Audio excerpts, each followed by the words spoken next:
The next question is question number 13.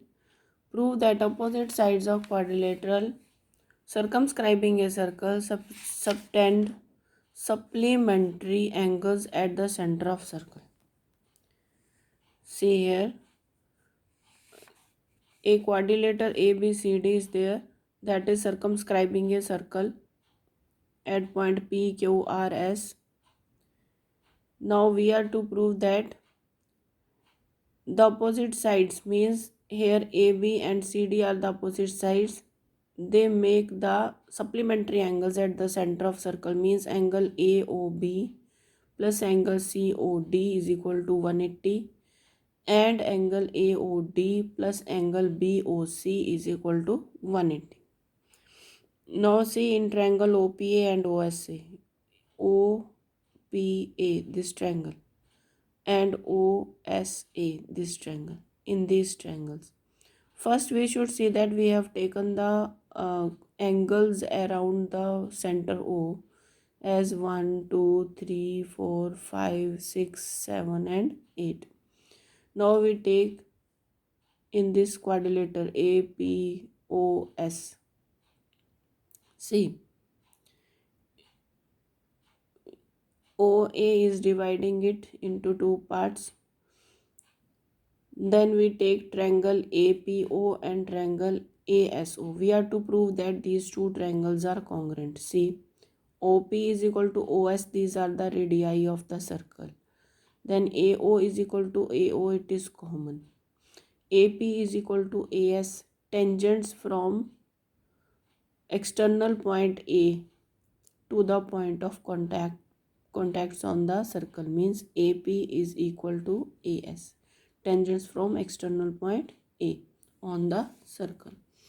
Therefore these tangents are equal. AP is equal to AS. It means that this triangle APO is congruent to triangle ASO by side property. It means that angle 8 is equal to angle 1. Now see, in each case we can see that in this angle 2 is equal to angle 3. Here we can see 4 is equal to 5 and 6 is equal to 7. In this way we have got the four equations. Angle 8 is equal to 1, 2 is equal to 3, 4 is equal to 5 and 6 is equal to 7. Now we add all of these equations. We get 1 plus 2 plus 3 plus 4 plus 5 plus 6 plus 7 plus 8 is equal to 360.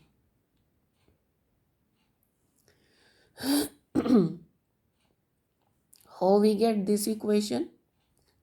We have added all of the angles around a point and we know that the sum of the angles around a point is always 360. Sum of angles around a point is 360. Now we put all of the equations in this equation, that we have got four equations, then we put all of those four equations in this equation. We know that angle 1 was equal to angle 8. See here, 1 is equal to 8. Then instead of 1 I have put 8. Then we know that angle 2 is equal to angle 3. We put angle 3, angle 3, angle 4, angle 4, angle 7, angle 7 plus angle 8. In this way we have got twice of angle 8 plus twice of 3 plus twice of 4 plus twice of 7 is equal to 360. Twice of 8 plus twice of 3 plus twice of 4 plus twice of 7 is equal to 360. Means we have got twice of 8 plus twice of 7 plus twice of 3 plus twice of 4 is equal to 360. Twice of 8 plus twice of 7 plus twice of 3 plus twice of 4 is equal to 360. Now we take 2 common. We get twice of 8 plus 7 plus twice of 3 plus 4 is equal to 360. Now what is 8 plus 7? 8 plus 7 is angle AOD and 3 plus 4 is angle BOC. See here, twice of angle AOD plus twice of angle BOC is equal to 360. Means AOD plus BOC 360 by 2, AOD plus BOC is 180. Again we take the same equation number 5. Now instead of putting angle 1 is equal to angle 8, we put angle 8 is equal to angle 1. Instead of putting